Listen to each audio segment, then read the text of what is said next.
Estamos en Palenque terminando de evaluar el avance en la construcción del Tren Maya, pero también ya pensando en lo que voy a proponerle al presidente Biden. Vamos a tener una cumbre sobre medio ambiente, sobre cambio climático el jueves próximo.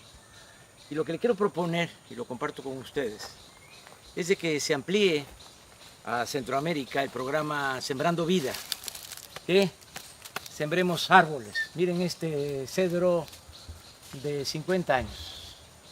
Sí, el maestro Pellicer, caoba y cedro dodecaedro. Son dos árboles del trópico que se dan en el sur de México, en el sureste, Tabasco, Chiapas, Campeche, pero también en Guatemala, en Honduras, en El Salvador. Es madera y si sembramos millones de árboles, vamos a dar también millones de empleos. En el caso de México, estamos sembrando 1 millón de hectáreas y se están generando más de 400,000 empleos. Hay más de 400,000 sembradores que en sus parcelas están plantando árboles frutales y maderables, café, cacao, cítricos y estos árboles. Esto permite el que la gente no se vea obligada a emigrar. Ayuda mucho al medio ambiente. Eso es lo mejor, porque podemos sembrar en 3 años 3 millones de hectáreas y dar hasta 1.200.000, 1.300.000 empleos a hermanos centroamericanos y también a mexicanos de Chiapas, Campeche, Veracruz, Oaxaca, Tabasco. Esto nos permitiría también ordenar el flujo migratorio. Este mes pasado de marzo se desbordó y lo peor es que ahora los polleros, los traficantes de personas están sugiriendo, además de que cobran bastante, de que lleven niños los migrantes, cosa que se me hace inhumana, cruel, desde luego indeseable, vil. Bueno, entonces podríamos hacer un acuerdo, decir, a ver, te apoyamos para que siembres tu parcela. Si vas a sembrar café, si vas a sembrar cacao, pues son 3 años, te apoyamos 3 años y más, pero a los 3 años, ya que tengas tu cultivo, ya tienes derecho en automático a una visa de trabajo por 6 meses para Estados Unidos. Vas 6 meses y regresas a tu pueblo. Y luego, 3 años después de tener tu visa de trabajo, con buen comportamiento, ya tienes derecho a solicitar tu nacionalidad estadounidense. Entonces es ordenar el flujo migratorio, no estar rechazando y no aplicar medidas coercitivas. Los migrantes son seres extraordinarios. El mundo se ha hecho con migrantes. Todos tenemos que ver con migrantes. Bueno, desde la época prehispánica. Los mexicas fueron migrantes, todos hemos sido migrantes. Tenemos antecedentes de familiares migrantes. ¿Cómo se hizo esa gran nación que es Estados Unidos? Con migrantes. ¿Cómo se conformó esa patria, esa isla independiente, soberana que es Cuba? Con migrantes.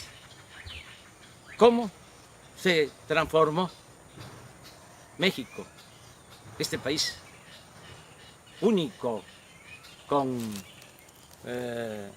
un pasado glorioso, espléndido en lo cultural, en lo civilizatorio, la grandeza cultural de México? Bueno, pues también con migrantes. Los europeos vinieron a México y a América, y los asiáticos lo mismo, y esto desde que se tiene memoria, siempre ha habido migrantes. Entonces, Son, decía yo, seres extraordinarios porque se dedican a trabajar, son gentes de bien, que en vez de optar por actividades ilícitas, por tomar el camino de las conductas antisociales, sobre todo los jóvenes, deciden echarse a andar, arriesgándolo todo para buscar algo que mitigue su hambre, su pobreza. Entonces merecen mucho respeto. Además es cosa de ordenar. Así como se hizo primero el Tratado de Libre Comercio, 1994, ahora se amplió, se renovó, está mucho mejor en lo económico, en lo social, sobre todo porque se incluyó lo laboral, que no se contempló en el primer tratado. ¿Qué es lo que le quiero proponer al presidente Biden? Bueno, vamos a un tercer tratado o a una tercera etapa. Vamos a hacer un acuerdo regional de migración, un acuerdo migratorio. Canadá, Estados Unidos, México y los países hermanos centroamericanos. Un plan migratorio. Nosotros estamos dispuestos a ayudar, pero bueno, ya hablé. Este es, les decía yo, Cedro, si lo tumbara, que no lo voy a hacer nunca, me alcanzaría para hacer todos los muebles de la casa, todas las puertas, todas las ventanas, con este ejemplar. Pero miren, este tiene, les decía, como 50 años. Este ya es de la época de mis padres. Pero esto sí ya lo sembré yo acá. Les voy a presumir, les voy a presumir. Todo esto es caoba. Porque si el cedro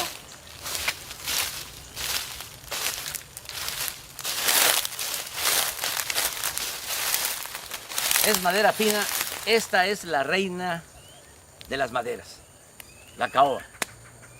Cuando tengan oportunidad, bueno, los que pueden, pero hay muchos que van a Europa,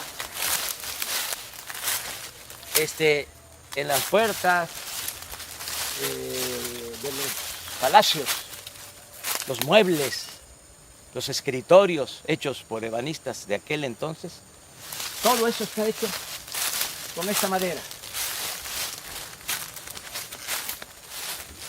con caoba. Esta la sembré hace 9 años. Y fíjense cómo está todo esto.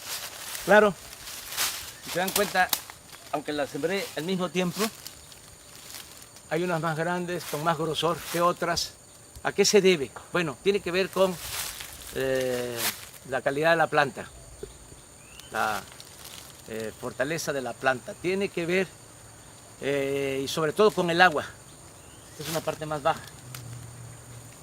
Y aquí le cae mejor a la caoba que en lo alto.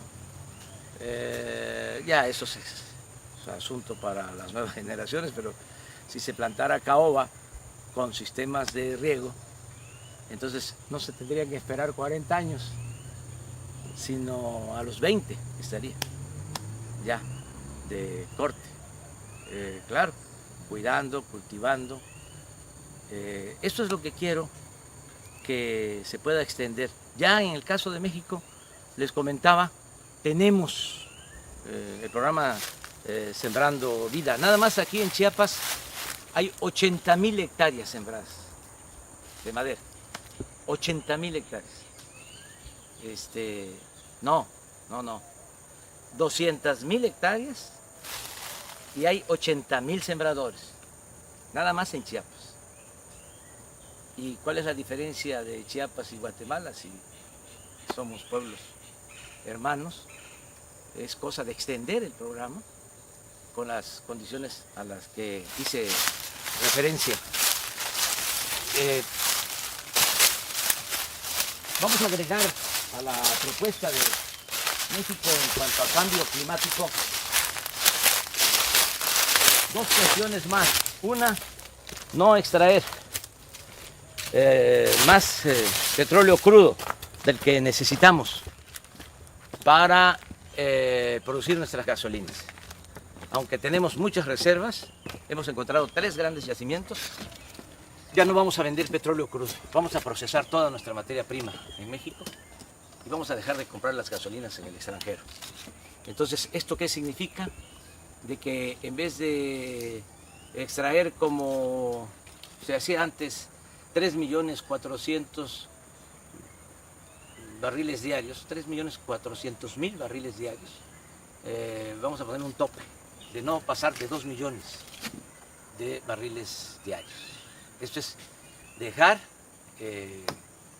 petróleo para las nuevas generaciones, no agotar, no acabarnos la herencia de las nuevas generaciones, actuar de manera responsable. Y lo otro que vamos a hacer también para contribuir a que mejore el medio ambiente es de que vamos a invertir en las hidroeléctricas que se construyeron desde hace muchos años en México, pero tienen equipos ya obsoletos, turbinas de hace 40 años. Vamos a cambiar esas turbinas para producir más energía con la misma agua. La producción de energía eléctrica con agua es lo más limpio que hay y lo más barato. Entonces vamos a intervenir 14 grandes hidroeléctricas con nuevas turbinas y con nuevos equipos para generar energía eléctrica y no utilizar combustóleo. Eso es lo que vamos a estar planteándole al presidente Biden, nuestra aportación, cooperación para que cuidemos nuestro mundo, cuidemos nuestra naturaleza. Miren este puentecito está hecho también de una madera tropical, este es chicle, y las alfardas de abajo, las tablas, no se han cambiado, tiene 10 años, y aquí cuando llueve pues se inunda, por eso sembré zapote de agua que resiste las inundaciones, y esto que es pinto, palo de pinto, que también es un palo muy fuerte, una madera muy fuerte, era la que se llevaban a Europa para dar colorido a las telas cuando todavía no se llevaba a cabo la revolución industrial y no habían colores artificiales. Entonces se usaba para la madera. Esto es la vida. Nosotros tenemos que regresar al campo y tenemos que impulsar mucho nuestras actividades productivas y considerar que el campo es la fábrica, siempre lo he dicho, más importante de México, porque tenemos las tierras, hay agua, sobre todo en el sureste, mucha agua, y lo mero principal, fuerza de trabajo. Aquí en Palenque, que está cerca de la frontera, pasan migrantes hacia Estados Unidos, la mayoría jóvenes, muy jóvenes. La mano de obra, la fuerza de trabajo de México, de Centroamérica, es joven, se va a requerir, se va a necesitar. Imagínense qué pasaría sin los mexicanos en Estados Unidos. Creo que hay un documental que se llama así, Un día sin mexicanos en Estados Unidos, o Un día sin mexicanos en Canadá. ¿Por qué no ordenamos el flujo migratorio y nos complementamos? Porque además esa es la manera de fortalecer la actividad productiva, comercial, económica de América del Norte. Si no nos unimos en América, nos va a superar Asia. Y yo creo que podemos llegar a un buen acuerdo, complementándonos con tecnología, con inversiones, con fuerza de trabajo y sobre todo a partir de gobiernos democráticos y de respeto de nuestras soberanías. Ya hablé bastante, muchas gracias.